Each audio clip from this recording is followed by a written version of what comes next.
একটু লালা আঙ্গুলের মাথায় লাগালেন, যেখানে সাপ কামড়ে দিয়েছে।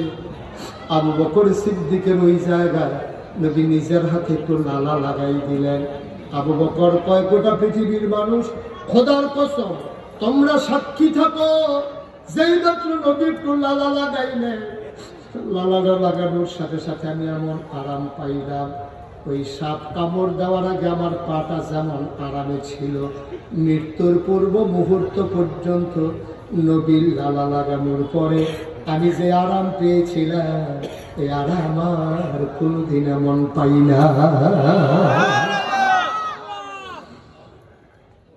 নামতাবাদের মুসলমানেরা, গোপীনাথপুরের মুসলমানেরা, অনন্তপুরের মুসলমানেরা, গাবতলীর মুসলমানেরা, কসবা খাওড়ার মুসলমানেরা, মন দিয়ে শোনো রে ভাই, 33 বছর মুস্তাক ফৈজি মাহফিল করে, দেশে দেশের বাইরে 33টা বছর ওয়াজ করি, মাহফিলে কদম দিলে মাহফিলটার ওজন বুঝি।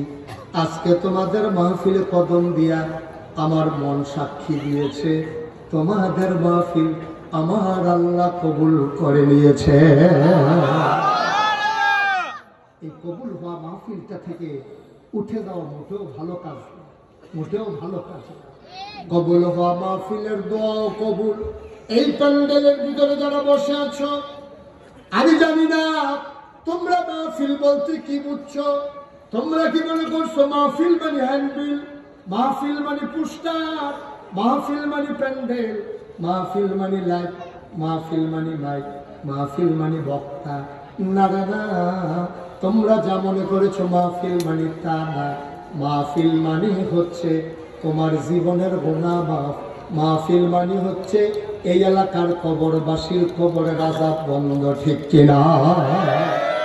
তুমি মাহফিলের ওজন বুঝো নাই, এই জন্য তুমি তামাশা করো, তুমি দৌড়াও, তুমি জানো না, তুমি দেখো না মাহফিলের চতুর্পাশ দিয়ে রুহানি হালাতে তোমার আব্বা তোমার আম্মা চতুর্দিক দিয়ে লাইন ধরে দাঁড়িয়ে আছে, তুমিও দেখো না, আমিও দেখি না। দেখি ফেরেশতা, ফেরেশতারে তোমার আম্মা, ফেরেশতা তোমার আম্মারে জিজ্ঞেস করে, কি গো কেন তুমি এই পাশে দাঁড়িয়ে আছো, কেন তুমি দৌড়ে দৌড়ে এসেছো কবর ফেলে? তোমার আম্মায় কান্দার কয়, ও ফেরেশতা আমারে তাড়াইয়া দিও না, নাগাইশের পীর সাহেব মুস্তাক ফৈজি এসেছে, আমার ছেলে মাহফিলে গিয়েছে। কতদিন আমি আজকে কবরের কি আযাব আর সইতে পারি না।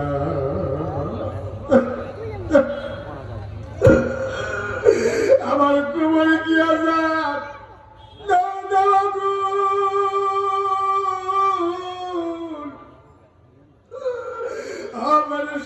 দাঁড়াই দিও না, আমার দোয়া দিয়ে যাইতে দাও। দুনিয়ায় থাকতে শুনেছি সন্তান যখন মায়ের কথা মনে করে, বাবার কথা মনে করে, 2 ফোঁটা চোখের পানি ছেড়ে দেয়, ওই চোখের পানি গাল বাইয়া জমিনে পড়ার আগে মায়ের আর বাবার কবরের রাস্তা বন্ধ হয়ে যায়। বলো সুবহানাল্লাহ। তোমরা বুঝো নাই, আমার আব্বা নাই, আমি বুঝি বাপ না থাকলে কেমন লাগে। ছোট ছোট বাচ্চারা আব্বা আব্বা বলে যখন ডাক দেয়, মানুষগুলো যখন দোয়া চাইতে আসে, হুজুর দোয়া করেন, বাবা নাই, আমার মনে রায় নেয় বাবার চেহারা খানি ভেসে উঠে, মন চায় একবার যদি আব্বা বলে ডাক দিতে পারতাম। বাবার কথা বেশি যখন মনে পড়ে, আমি মাঝ রাতে, অন্ধকার রাতে, নিস্তব্ধ পৃথিবীতে আমি একাকি গুটি গুটি পায়ে বাবার কবরের কিনারে গিয়ে দাঁড়াই, বাবার মাথার কাছে গিয়ে বসি, বাবার লগে গুনগুন করে কথা কই, আব্বা ও আব্বা, আব্বা আমারে চিনছেন নাকি আব্বা? আমি আপনার মুস্তাক ফৈজি, 11 বছরে দেখে আপনি ইন্তেকাল করছিলেন। আপনার মুস্তাক ফৈজি এখন অনেক বড় হয়ে গেছে আব্বা, ও আব্বা আপনার মুস্তাক ফৈজি অনেক বড় হয়ে গেছে আব্বা, আপনি আমারে চিনছেন নাকি? ও আব্বা আপনি কেমন আছেন কবরে? মাটির বিছানা কি কবরে? কি খাইতে দেয় আপনারে আমার আল্লাহ? আমি আব্বার লগে কত কথা কই, আমার আব্বা একটা কথারও জবাব দেয় না। কানতে কানতে বিছানায় যায়, ঘুমাইতে পারি না। এমন আব্বা যারা কবরে শোয়াইছ, এমন আম্মা যারা কবরে শোয়াইছ, একটা লোক উঠে যাইও না, একটা লোক চলে যাইও না। বাবার জন্য দোয়া করে দিয়ে যাও। তুমি বাবা ভুলে গেছো ভাই, তোমার বাবার কথা বলে নাই। এখনো তো বাবার জমিন চাষ করে খাও, বাবার উঠানো ঘরের ভেতরে ঘুমাও। শেষ রাত্রে যখন হালকা ঠান্ডা পড়ে যায়, মায়ের সেলাই করা কাঁথা গায়ে দিয়েই তো ঘুমাও। তোমরা যারা উঠতেছ, ওঠার আগে সাদা কাগজে একটা লাইন লিখো, তুমি যেমন আব্বা আম্মারে কবরে ফেলাইয়া উঠে যাও, তুমি যেই দিন কবরে যাবা, তোমার সন্তান সেই দিন মাহফিলের কাছেও আসবে না, দোয়া করবে দূরের কথা, ঠিক কিনা? কি এমন তাড়াহুড়া? কি করবেন আপনি বাড়িতে গিয়া? কি করবেন আপনি? আপনি 1-1.5 ঘন্টা 2টা ঘন্টা আপনি মাহফিলে বসতে পারেন, এত ব্যস্ত আপনি। কখন চা স্টলে বসবেন, কখন ঘুমবেন, কখন মোবাইল চালাবেন, কখন টিভি দেখবেন, আপনি এত ব্যস্ত মানুষ। আপনি কবরে দিয়ে দেখেন কারবারটা কি হয়। মায়ের কথা মনে করে বছরে একবার মাহফিলে একটু দোয়া করতে মন চায় না। আপনার মনে আছে এই মায়ের কথা? আপনি যখন দুনিয়াতে আসবেন, মায়ের যখন ব্যথা শুরু হয়েছে, আপনার মাথাটা ছিল উপরে, পা গুলা ছিল নিচে। আল্লাহ আপনাকে একটা ডিগবাজি খাওয়াইয়া মাথাটা নিচের দিকে নামাইছে, পা গুলো উপরের দিকে উঠাইছে। পা গুলো উপরের দিকে উঠার সময় আপনি মার কলিজার ভিতরে 2টা লাথি দিছিলেন। ওই লাথির কারণে আপনার মা সাথে সাথে চোখ উল্টাইয়া বেহুশ হয়ে গেছে। আপনি তো মনেই নেই, আপনার মনে নাই আপনি লাথি দিয়া মায়ের কলিজায় দুনিয়াতে এসেছেন। মা বেহুশ হয়ে পড়ে আছে। আল্লাহ ডাক দিয়া কয়, ফেরেশতা আমার বান্দিটা মরে যাবে, আমার বান্দিটা তো মরে যাবে, তার হুঁশ ফিরানোর ব্যবস্থা করো। ফেরেশতা কয়, মাওলা আমার কেমন আমি হুঁশ ফিরাবো, তোমার বান্দি তো বেহুশ। আল্লাহ ডাক দেয়া কয়, বাচ্চার গায়ে আস্তে করে আলতো করে চাপা দাও। ফেরেশতা এসে তোমার গায়ে চাপা দিয়েছে, তুমি হঠাৎ করে ওয়া ওয়া করে কান্না শুরু করেছো। ওই কান্নার আওয়াজ তুমি যেমন আস্তে করেছো, আল্লাহ আওয়াজটার কয়েক গুণ বাড়াইয়া মায়ের কানের ভিতর দিয়া কলিজার ভিতরে পৌঁছাই দিছে। বেহুশ মা, ওই বেহুশ মা আওয়াজ যখন কলিজায় গিয়া ধাক্কা খাইছে, মা আর বেহুশ থাকেন নাই। আস্তে করে মা চোখ খুলে ফেলেছেন। রক্ত মাখা তোমার শরীর, তোমার নানি কাপড় দিয়া পেঁচাইয়া খুলে নিয়ে রাখছে, তুমি ওয়া ওয়া করে কাঁদতেছো। তোমার মা ডাক দেবে, আম্মা আম্মা কি সন্তান প্রসব করলাম, আম্মা তাড়াতাড়ি খুলে দাও। তোমার নিয়ে তোমার নানি তোমার মায়ের কুলে দিছে। 10 মাস 10 দিন তোমার মায়ের খাইতে দাও নাই, ঘুমাইতে দাও নাই। তুমি হাঁটু দিয়ে গুতা মেরেছো, মাথা দিয়ে ঢুস মেরেছো।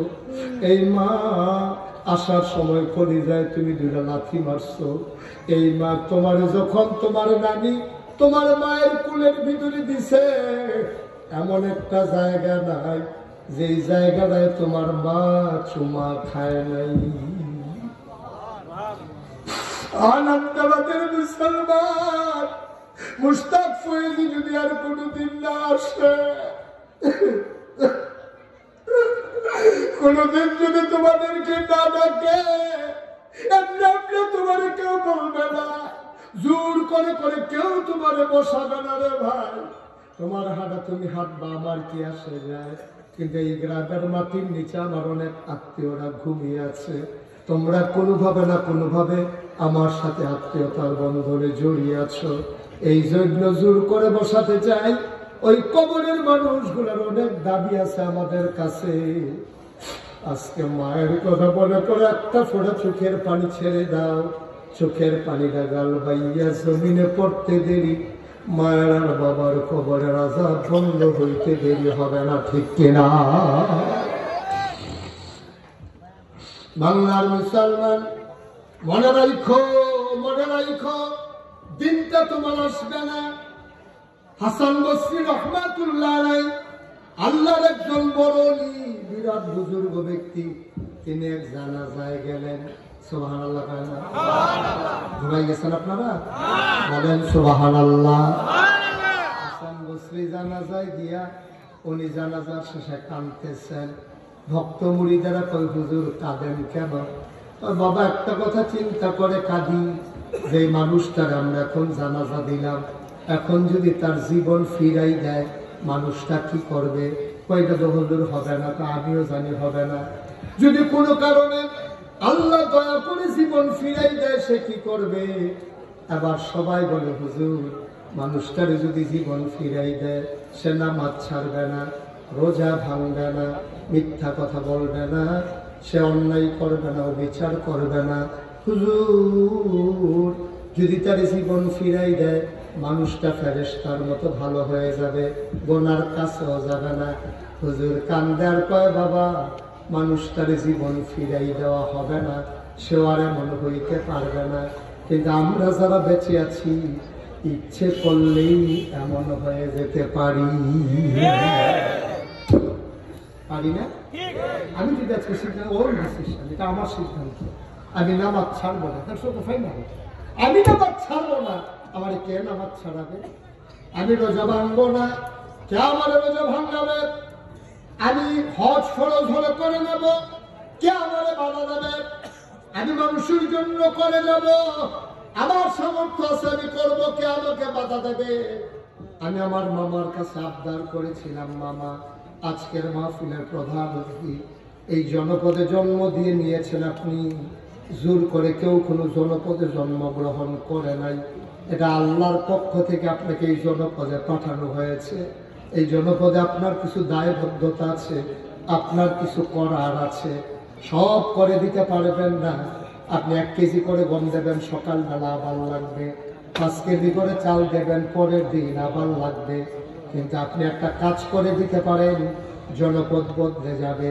যদি শিক্ষার আলোয় আলোকিত করে দিতে পারেন, গম দেওয়া লাগবে না, চাল দেওয়া লাগবে না, গোটা সমাজ আলোকিত হয়ে যাবে, ঠিক কিনা?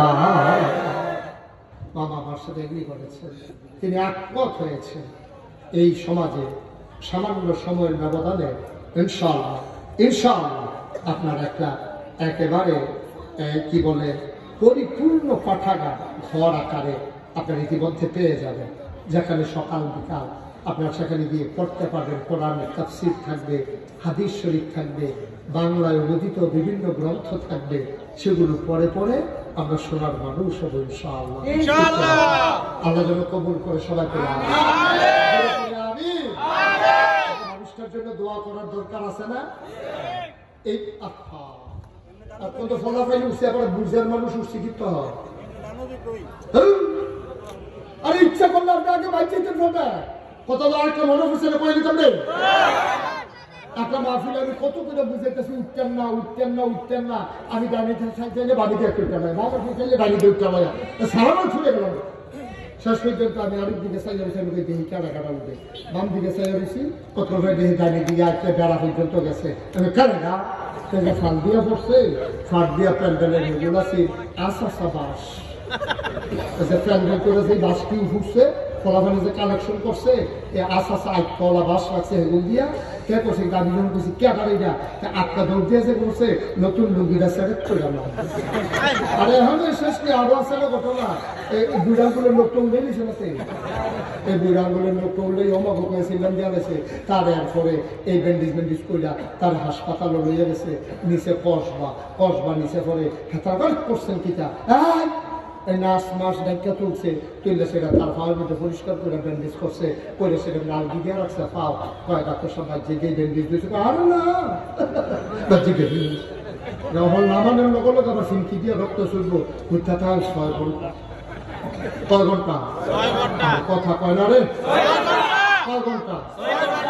6 ঘন্টা আমরা পাওয়া দিতে মিথ্যা হয়েছে। আর মনে মনে কইতেছে হুজুরে না করছি রে, কথা তো শুনলাম না। রিক্সা দিয়া পরে 6 ঘন্টা পরে আইসে, ফজরের আজান দিছে, সকলে বাইক দিয়ে ঘুমাইয়া উঠছে, বাইক উঠে আসছে। ইচ্ছা করলে আপনি তাড়াতাড়ি আইয়া করতেন পারবেন, তাড়াতাড়ি বাজি দিতেন পারবেন। কথা যে শুনেন না, চার পাইবেন পরে না, যখন সাত করে লুকিটা নেই তখন না চার পাইবেন।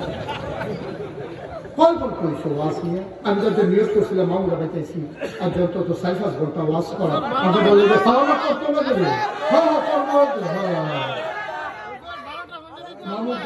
মানুষ তো বাইরে বেড়েছি আর দিলে কয় ঘন্টার হুতাম তো মলার কোথাও কি বন্ধ হচ্ছে। মার হাবা বানারে প্রত্যেক দিন মাহফিল হয় না, প্রত্যেক দিন মাহফিল হয় না, প্রত্যেক দিন মাছের জুড়া গানা। সারাদিন খাওয়াইয়া তুমি সুহার মাছ কি খাইছো না, আর জুলার যে বলে সকলে খাওয়াইতে আছে, ধুলা ধুলা খালি মাছ খাওয়াইতে আছে। তার 2টা জাল, একটা খাও দিয়ে তুলনা দেয়, বউয়ে শুয়ে বাচ্চা বুচ্চা আবার দেয়, হাতে আরেকটা খাও দেয়, কি আর তোমার নামাজ। খালের ঘরে বইয়ে বইতে ভাত খাইতে আছে, আর তো দুশো রাতে এমনি খাইয়া সেটা মাছ ধরতে আছে।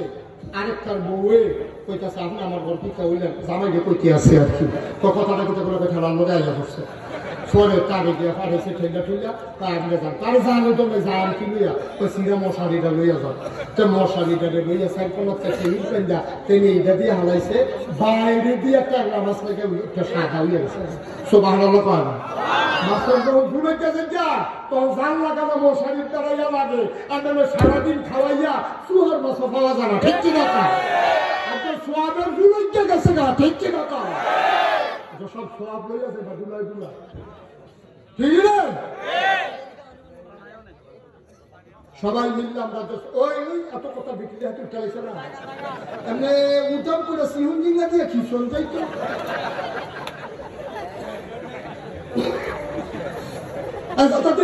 বিকেলে পড়ো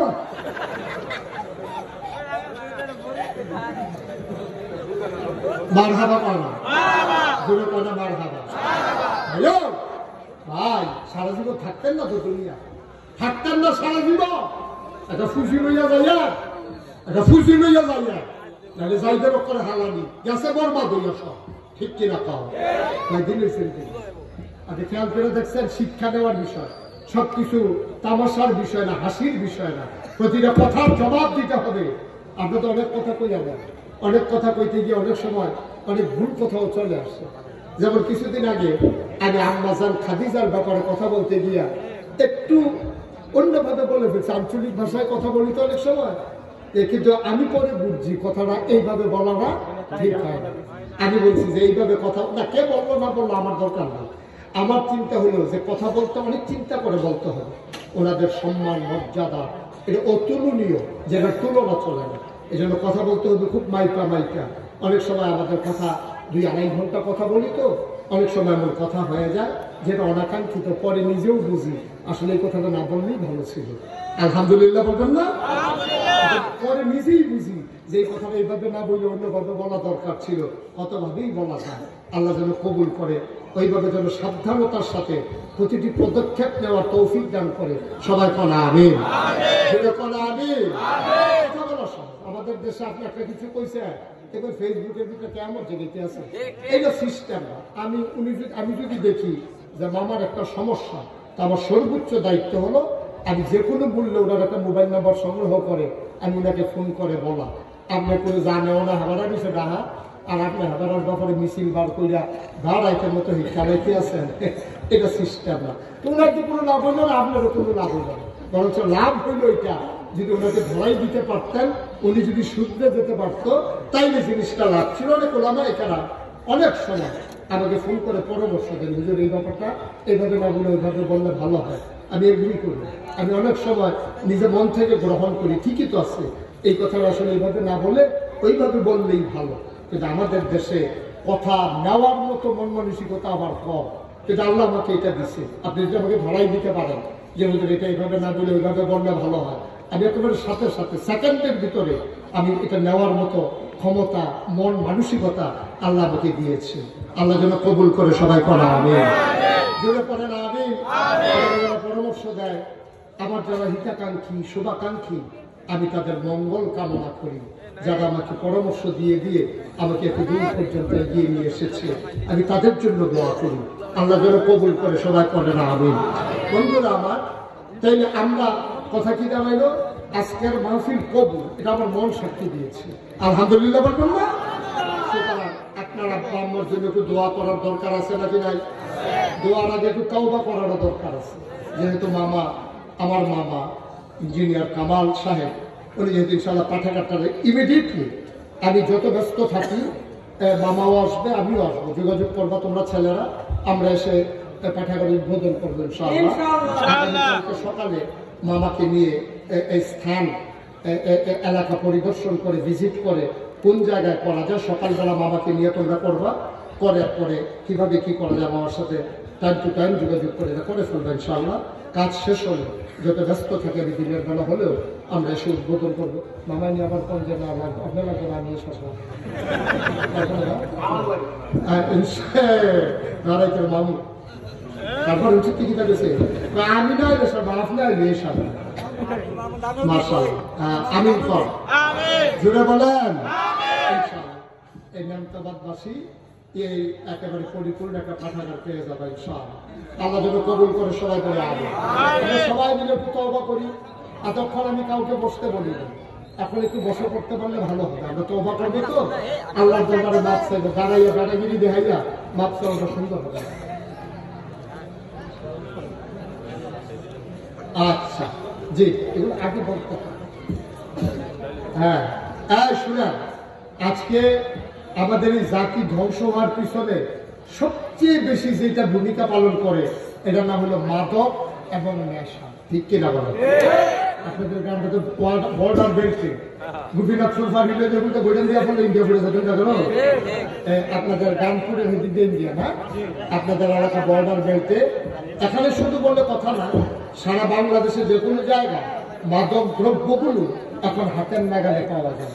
একটা যুবককে ধ্বংস করার জন্য এক বোতল ফেন্সিডিল, এক পুরিয়া কি বলে হিরোইন, আর একটা ইয়াব্বা, কি ইয়াব্বা না কি জানি, ইয়াবা ওগুলোটা খাইতাম পারতাম না, নামও করতাম পারতাম না। এই ইয়াব্বা ফেন্সিডিল শেষ করে দিচ্ছে আমার জাতিকে। আল্লাহ যেন এটা থেকে আমাদেরকে হেফাজত করে সবাই করা। যুবক ও যুবক, তোরা আমি কইটা দিয়া মায়া করি রে, তোরা যে কত মায়া আমি করি, বাংলাদেশে কোনো বক্তা যুবকদেরকে এত মায়া করে না, ঠিক কিরকম? এটাকে আমি কইটা অন্তত দেখাইতাম তো পারি না, কইটা ভিতরে যদি খালি বার করে দেখাইতাম পারতাম, দেখলো ফুরাটা কইটা ভিতরে যুবক যুবক যুবক যুবক যুবক সত্যি নাই গেলে যুবক লেখা মার খাবা পায় না। আমার মাহফিল আছিল মা দাইয়া, কি দাইয়া? মা দাইয়া আমার মাহফিল সান্দিনা দিয়া, আমি মা দাইয়ার দিকে যাইতে আছি গাড়ি দিয়ে। এমন টাইমে দেখি দুনিয়ার ফলাফল সাইকেল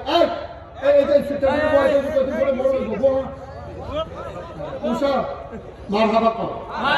তো আমি যে গাড়ি দিয়ে যাইতে আছি হাইওয়েতে শীতের ভিতরে দেখি করিয়া সাইকেল চালাইয়া ফলাফল যাইতে আছে মা দাইয়ার দিকে। আমি আমার ড্রাইভারকে কইলাম, আমার মন যায় সাক্ষী দিছে, এটা আমার মাহফিল যাইতে আছে, গাড়ি সাইড কর। গাড়ি সাইড করছে পরে ফলাফল করলাম, তোমরা কই যাও? আর মা দাইয়া। তুমি হ্যাঁ গীতা না গাইছি ফিসা মুস্তাক ফৈজি আছে না, আইতে আছে। আমি কই তোমরা মুস্তাক ফৈজি চিনো নি? কই চিনি গীতা, ওয়াজ হইবা সব সময়। আমি কেমনি চিনবানি, কবিকে দূরে থাকি তো চিনি যে জানি। আমি কই লাইটটা জ্বালা, গাড়ির লাইট জ্বালাইছে পরে মা হুজুরে কি হুজুরে মার হাবা পানা রে। ফলাফল যে আমার কত মহব্বত করে, আমিও তো টের পাই। আমি মহব্বত করি, তুমি না মহব্বত করে যাইব কো? তো সবাই মিলিয়া আমরা একটা সোনার পৃথিবী গড়ব, কাগজে পত্রে নয়, প্রকৃত অর্থেই আমরা সোনার বাংলা গড়ব। আর সোনার বাংলা গড়ার জন্য আমরা সবাই মিলে সোনার মানুষ হব ইনশাআল্লাহ। সবাই রাজি আছেন ইনশাআল্লাহ? সবাই রাজি? শোনার মানুষ হবে, মিথ্যা কথা বলবেন না, এটা আমার ডিসিশন। আমি মিথ্যা বলবো না, কে আমার মিথ্যা বলাবে? আমি সুদ খাবো না, কে আমারে খাওয়াবে? আমি চুরি করবো না, কে আমারে করাবে? আমি নামাজ ছাড়বো না, কে আমারে ছাড়াবে? সহজ হিসাব। আজকে থেকে সিদ্ধান্ত নেই এক ওয়াক্ত নামাজ যেন ছুটে না যায়। পারবো না ইনশাআল্লাহ। সবাই আমরা নামাজের মতো করে বসি, নামাজের মতো করে তওবা করবো। যারা পারেন একটু বসে করে আমরা তওবা করি। সবাই আমার সাথে পড়েন, আউযু বিল্লাহি মিনাশ শাইতানির রাজিম, বিসমিল্লাহির রহমানির রহিম, আস্তাগফিরুল্লাহ রাব্বি মিন কুল্লি যামবিন ওয়া আতুবু ইলাইহি লা হাওলা ওয়া লা কুওয়াতা ইল্লা বিল্লাহিল আলিয়্যিল আযীম। হে আল্লাহ, হে আল্লাহ, হে আল্লাহ, ইচ্ছায় অনিচ্ছায় প্রকাশ্যে গোপনে শয়তানের কুমন্ত্রণায় পড়ে, নফসের তাড়নায় পড়ে জীবনে যত গুনাহ করেছি, কবিরা সাগীরা শিরক বিদআত সমস্ত গুনাহ থেকে খালেস অন্তরে তওবা করি। হে আল্লাহ, গুনাহ মাফ করে দেন, তওবা কবুল করেন। আশহাদু আল্লা ইলাহা ইল্লাল্লাহু ওয়াহদাহু লা শারীকা লাহু ওয়া আশহাদু আন্না সাইয়্যিদানা হাবিবানা মাওলানা মুহাম্মাদান আবদুহু ওয়া রাসূলুহু সাল্লাল্লাহু আলাইহি ওয়াসাল্লাম। আমিন আমিন আমিন। আপনারা সবাই দেখছেন, সব জায়গায় পোস্টারে লেখা থাকে না, মুশতাক ফৈজি পীর সাহেব। আমি কিন্তু পীর সাহেব হতে চাইনি। পীর সাহেব আমার শখও ছিল না, চিন্তাও ছিল না। কারণ আমি দেখেছি বাংলাদেশের পীরালির নাম দিয়ে কি হয়, এটা আমার আর দেখার বাকি নেই। অধিকাংশ যা হয় যেটা বলা যাবে না, যেটা ইসলামের সাথে কোনো সম্পর্ক নাই, ঠিক কিনা বলে? আমার লজ্জা লাগে যখন আমি দেখি সুস্থ সবল একটা মানুষ হগিন্নি বেডে টেহা দেয়, সেইটা আবার আতল রিক্সাওয়ালা টেহা দেয়, সেইটা লইয়া বইয়া বইয়া খায়। দেখলে লজ্জায় মাথা হ্যাট হয়ে যায়। আমি মেহনত করে খাওয়াই না মানুষ, মুড়ি দিয়া খাওয়াই না মানুষ, আমি অনেক কষ্ট করে খাওয়াই না মানুষ। বইয়া বইয়া হগিন্নি বেডে টেহা দিব, রিক্সাওয়ালা টেহা দিব, এটা কেমন কথা? পারলে আমাদেরও না তাদের জন্য কিছু করা উচিত। আপনারা দেখেছেন সোশ্যাল মিডিয়ার সুবাদে করোনার সময় আমি ঘরে ঘরে যতটুকুন পেরেছি আমি সাহায্যের হাত নিয়ে আমি করোনাকে মানুষ যেন বিব্রত না হয়। আমি অনেকের ঘরে বাজার ছিল না, আমি আমার মতো তৌফিক অনুযায়ী চেষ্টা করেছি। আপনারা দেখেছেন গত বন্যায় আমি 15 দিন পরিবার থেকে বিচ্ছিন্ন ছিলাম। আমি বিভিন্ন জনপদে পানিতে ভেঙে ভেঙে আমি মানুষের কাছে সাহায্য নিয়ে গিয়েছি। মানুষ আমাকে দেখে কেঁদেছে, হুজুর আপনার মতো মানুষ পাঞ্জাবি ভিজাইয়া পায়জামা ভিজাইয়া আপনি বাড়িতে চলে আসছেন। আমি বলছি যে এতদিন তো আপনারা আমারে দেখছেন, আমার কি মন চায় না আপনাদেরকে দেখতে? এজন্য দেখার জন্য চলে আসলাম। আমি চেষ্টা করেছি মানুষের কাছে ত্রাণ আর পুনর্বাসনের মাধ্যমে তাদেরকে একটু এগিয়ে নিয়ে যাওয়ার জন্য, যেগুলো ক্রাইসিস পিরিয়ড ওভারকাম করার জন্য এই জনপদে আমি কাজ করেছি। আপনারা দেখেছেন 5ই আগস্টের দ্বিতীয় স্বাধীনতার পরে আমি ঢাকা কুমিল্লাতে এসপি সাহেবের সাথে মিটিং করে, ডিসি সাহেবের সাথে মিটিং করে আমি এনশিওর করেছি যে কুমিল্লা শহরে কোনো মন্দিরে কোনো মুসলমানের সন্তান আক্রমণ করবে দূরের কথা, আমরা সবাই মিলে মন্দিরগুলোকে পাহারা দেব। একটা ব্যতিক্রমী ঘটনা আমরা ঘটিয়ে দিয়েছি। কুমিল্লা শহরে মন্দিরগুলোর দিকে ঢিল মারবে দূরের কথা, কেউ বাঁকা নজরেও তাকায় নাই। আলহামদুলিল্লাহ বলবেন। আমরা তাদেরকে মনে করি আমাদের কাছে আমানত, তারা সংখ্যালঘু, আমরা এটাতে বিশ্বাস করি না। হিন্দুরা সংখ্যালঘু করেন, সংখ্যায় কম, কিন্তু তারাও এই দেশের নাগরিক, আমরাও এই দেশের নাগরিক। কিন্তু দুঃখ লাগে কিছু কিছু হিন্দু ভাত খায় বাংলাদেশে, কুলি হালা হিন্দু আমরা চাইয়া রাখি বেড়া মারফেটও তো বাচ্চাদের না আরামে থাকে না, হিন্দুরা যেমন খায়। এই বাংলাদেশে 5ই আগস্টের আগে কোন আলেম ওলামা এত নিরাপদে থাকতে পারে নাই, বাংলাদেশের হিন্দুরা যত নিরাপদে আছে, আলেম ওলামাকে মিথ্যা মামলা দিয়ে হামলা করে, তাদের বিরুদ্ধে মামলা হয়েছে, হামলা হয়েছে, জেল জুলুম নির্যাতন হয়েছে, যেই জেলগুলো ভরে থাকার কত চুর বদমাইশ দিয়া ওই জেলখানাগুলোতে ভরে গেছে আলেম ওলামা দিয়া। বানানোর গল্প না, এখন সবগুলো আলেম হতে পারে না। কি অপরাধ ছিল তাদের? অপরাধটা কি? বাংলাদেশের কোন আলেম চুরি করেছে, কোন আলেম ডাকাতি করেছে? মিথ্যা ট্রাইব্যুনাল বানাইয়া, মিথ্যা মঞ্চ সাজাইয়া, মিথ্যা সাক্ষী দিয়া ইসলামী আন্দোলনের নেতাদেরকে অন্যায় ভাবে ফাঁসি কাস্তে ঝুলানো হয়েছে। ঠিক কিনা বলো? আমরা চেষ্টা করেছি শান্তি শৃঙ্খলা রক্ষা করার জন্য, স্থিতিশীলতা বজায় রাখার জন্য। আমি উস্তাদ ফৈজিকে, আমার দাদা, আমার আব্বা দাদার আগে ইন্তেকাল করছে। দাদা ছিলেন ফুরফুরার দরবারের বড় পীর, ফুরফুরা সিলসিলার একজন বড় পীর। তিনি আমাকে ডেকে পাঠালেন, বললেন দরবারের দায়িত্ব আমার পরে তোমাকেই নেওয়া লাগবে। আমি বললাম দাদা, আমার 3 জন চাচা আছে, বড় ভাই আছে, সবাই থাকতে আমাকে কেন? দাদা বললেন আমি জানি কারি দিয়া হবে। আমাকে হাতে ধরে ধরে আমার আম্মার কাছে নিয়ে গেলেন। আমার আম্মার কাছে নিয়ে কইতে আছে, কয় যে মুস্তাককে আমার দিয়া দাও। তো মুস্তাক তো আপনারই, আপনার নাতি, আবার দেবো কি? ওই ইসলামের জন্য ওকে আমার জন্য আমার কাছে দিয়ে দাও। আমার আম্মা কানতে কানতে আমার দাদার হাতে উঠিয়ে দিলেন। সেই 96 সালে আমি কামেল পাস করেছি, 98 সালে আমার দাদা ইন্তেকাল করেছেন। সেই থেকে এই দরবারের বোঝা এই গোলামের কাঁধে। চেষ্টা করেছি প্রতিটি সময় কাজে লাগানোর জন্য, প্রতিটি জনপদে আলো ছড়িয়ে দেওয়ার জন্য। আপনারা শুনে খুশি হবেন, দাদা যখন আমার হাতে দায়িত্ব দেয়, আমি বললাম দাদা আমাকে কিছু জমিন দেওয়া লাগবে। উনি বলে জমি দিয়ে কি করবো? আমি বললাম কাজ আছে। উনিও গরিব মানুষ ছিলেন, তো ধনী মানুষ ছিলেন না। উনি 9 শতক জমিন আমার হাতে দিচ্ছে, 9 শতক। আমি জমিন কিনা শুরু করলাম।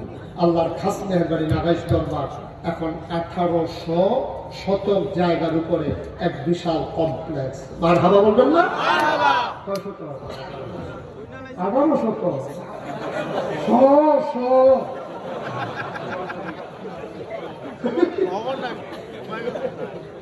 আর ওই উনি বেশি কয় না, কিন্তু আড়াই নিজেকে দিয়ে 10টা প্রতিষ্ঠান আমার এখানে। কয়টা? 10টা। একটা দাখিল মাদ্রাসা, নুরানি মাদ্রাসা, হাফিজিয়া মাদ্রাসা, ধাতব্য চিকিৎসালয়, গণপাঠাগার, গবেষণাগার, ছাত্রাবাস, ইয়াতিমখানা, তারপরে এই মসজিদ, তারপরে একটা খানকা, জিকির আজকের জন্য একটা খানকা, মোট 10টা প্রতিষ্ঠান। আপনার সোশ্যাল মিডিয়ার সুবাদে দেখেছেন যে আমার দরবারে আমি একটা বিশাল মসজিদের কাজ শুরু করেছি, কিন্তু কেমনি করছি এটা তো আর শুনেন না। আমি ইঞ্জিনিয়ার, তাদের কিন্তু আমার দরবার যারা মুরিদ ইঞ্জিনিয়ার, তাদের কোনো মসজিদের একটা ডিজাইন করে। তখন তার মামুর লোক আমার বুঝেছে না, তোর হেতাটা লাগে না, এবারে বসে কেন? আমি কোনো একটা ডিজাইন করে, হ্যাঁ তারা কয়েক মাস লাগে ডিজাইন করে আমি আমার কাছে দিচ্ছি। আমি রেখে থাকি হুজুর মসজিদ, আমি একটু বড় বড় আগে যেমন জি হুজুর একটু বড়, আমি কিরকম বড়? হুজুর এটার ভিতরে এক লোকে নামাজ পড়তে পারবে 6000 লোক। 6000 করছো কি? 6000 টাকা। আমি এটা করতে কত লাগবো? এটা সুন্দর যেমনি তাড়াতাড়ি বুঝছে। আমি বলছি ফোনটো 1000 20 আমি কত কইলাম? ফোনটো কুটিয়ে গরিব